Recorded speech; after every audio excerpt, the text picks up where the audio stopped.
आफत में जान मोर पड़ल बा नजर देवरा के जब से गड़ल बा।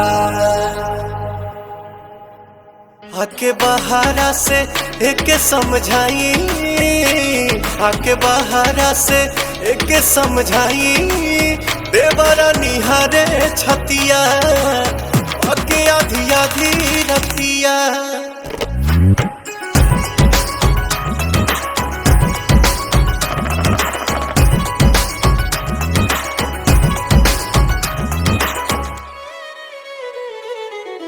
हमारे पभइल बा अब दीवाना, लागता कि लूट ली सौसे खजाना।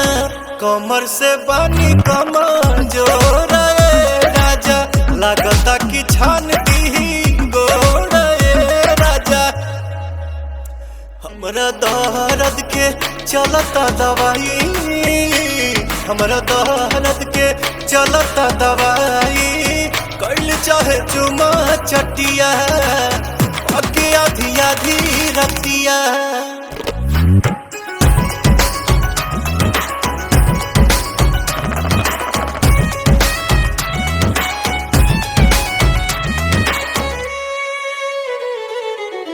जेने तेने झुके करे अपने ही मन के, कहानी के हई हम तो पियवा पवन के।